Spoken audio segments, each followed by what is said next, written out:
Now, listen, the newsagents, you've got your newsagents hat on here, Yes. The newsagents and More in Common, an polling organisation, research organisation that my listeners will be very familiar with because we talked to Luke Trill from there a lot. You've joined forces to carry out this poll, so tell us what it found. So we're working with More in Common on the newsagents as our polling partner for the election. And listeners will have heard, to LBC will have heard many times, you, me, all the other presenters, throughout the course of the campaign talking about these MRP polls, which are basically, they're just more sophisticated forms of polling. Instead of basically just getting your headline voting figures, where it's Labour 40%, Tory 20%, whatever, what they do is they try and take all of that data, they poll more people, far more people than you would get in an average poll, and then they use that data, knowing what we know about each constituencies and the profile, the demographic profile of each constituencies and the electoral history, to extrapolate out exactly, using those national figures, what it would mean for each seat. So instead of it just giving a overall vote share, which, as you know, Sheila, in our system is pretty useless, it gives you a seat-by-seat breakdown in the House of Commons. And different organisations have different methodologies for this. As I say, we're working with More in Common. They've just brought out a new MRP poll today, and their polling, or their prediction for the total projected seats are this: Labour 406, Conservatives 155, Lib Dem, which would be their worst result since 1906, the great wipeout of 1906, even before you women were able to vote. That's how far ago you have to go back. Liberal Democrats 49 seats, SNP 18, Plaid 2, Green 1. Now, it is worth noting that that's still 155, the worst as it would have been, as I say, for over a century for the Conservatives, is still a little bit better than some of the other organisations polling and MRP polls. And that's largely because, basically, this election is a little bit difficult to poll or project for this reason. There are an unusually high number of undecided voters.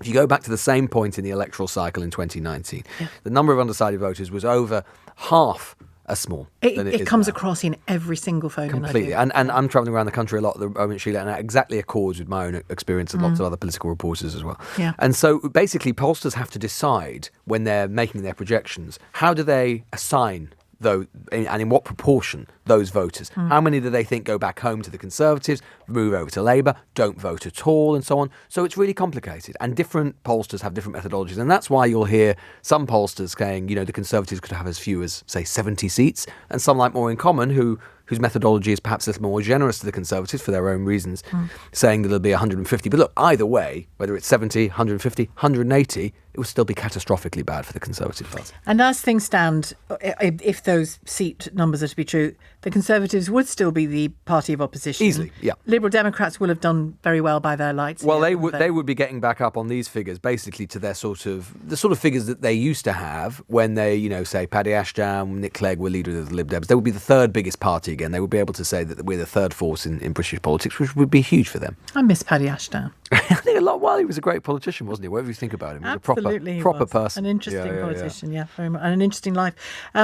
Let's look at cabinet ministers who could lose their seats, because that's quite a list, isn't it? This is more than a Portillo moment if this happens. I mean, it's an absolute wipeout, Sheila. I mean, you're talking about Jeremy Hunt in Godalming, out. Grant Shapps in Welwyn Hatfield in Hertfordshire, out. Alex Chalk, the Justice Secretary, losing Cheltenham to the Lib Dems, out. Mark Harper, Transport Secretary, losing Forest of Dean to Labour. Forest of Dean, I mean, this is a safe Tory seat. Welsh Secretary David T.C. Davis losing Monmouthshire to Labour as well. You'll be talking potentially on these figures of about half of the cabinet being gone, which is, again, I mean, if you think about the sorts of people who might be left in the Conservative Party after, and this is such a weird campaign, Sheila, in so many ways, and I'm sure you feel this as well, because it feels so much as if we are already talking about sort of politics of the next parliament when the election hasn't even happened yet, wherein only a few people have even cast their postal votes yet. Well, it was your podcast yesterday. I listened to so many when I get home. There's only one you need. There's only one. The news agents. Yep. David Yellen saying the newspapers have moved on. This is why they're barely commenting on Rishi Sunak's performance, because they're already looking at what's going to happen to the Conservative Party. Completely. And the only reason why so many of those Conservative MPs and ministers who think they're going to retain their seats, the only reason they're keeping quiet is because they're already prosecuting their leadership campaigns and what will come next. And they don't want to mark their cards by criticising the campaign at the moment. But, when we're on air at 1 minute after 10 on July the 4th, then you absolutely know the criticism will start. 1 second after 1 10. second after 10. It will start immediately, as soon as that exit poll is out, the battle for the future of the Conservative Party, which is already happening on a subterranean level, will come right up above the surface, and it'll be there for all to see. It's going to be a hell of a spectacle. I was reading a long thread this morning about the Canadian Conservative experience. Yes. And it was fascinating. It was talking about how, yes, there was the wipeout that is, based on this poll, is kind of expected here as well. But that combination, people are already, as you know, already talking about Conservatives and reform after the election. And the Canadian experience of I think they call it progressive Conservatives reform. And there was a reform party. That joining of forces was very gradual. And by the time they became more electorally successful as a coalition, essentially, it was a different generation of politicians heading it, not the Farage equivalents or the Sunak equivalents. Well, yeah, because look, I mean, the thing is, I think if these figures actually come to pass, or anything like them, right? The Conservatives on, say, anywhere but south of 150 seats, right?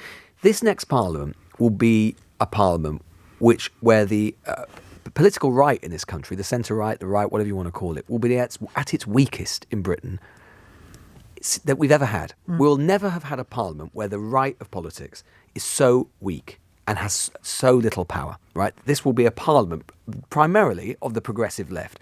That doesn't usually happen in British politics, right? It is very, very unusual to find the Conservative Party potentially so maligned. As a result of that, much of the political opposition, I suspect we'll see in the next parliament, will be from within. It'll all be about the internal dynamics of the Labour Party rather than anything that goes on the outside. In a circumstance like that, it is perfectly reasonable to assume that the Conservative Party and the right of British politics will be scared. They'll be frightened. They'll be divided. They will be small.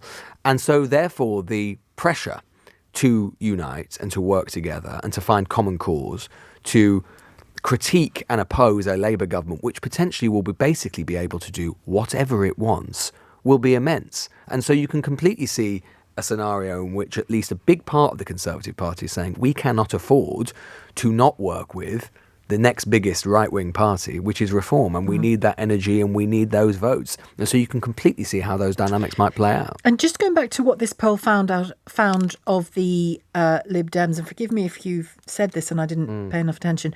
Easily done. If they got those 49 seats, they would be bigger party. They would have overtaken the SNP essentially. Yes, they would. Easily. And as I say, that would be a big moment for them because obviously they've not had that since 2015. Because the SNP have been a very full-throated voice in Parliament. Very much so. I mean, look, they've now been the third largest party in Parliament since 2015. And we've got used to it, but we remember, I mean, that never happened before. It happened in 2015 because they basically won nearly all of the seats in Scotland. They won 56 out of the 59 seats in 2015. And ever since then, they've waxed and waned a little bit, but they've been the dominant party in Scotland and they've been the third biggest party. So it will be a big relegation for them. But then again, in terms of the SNP's future, we're thinking about obviously with the manifesto launch today.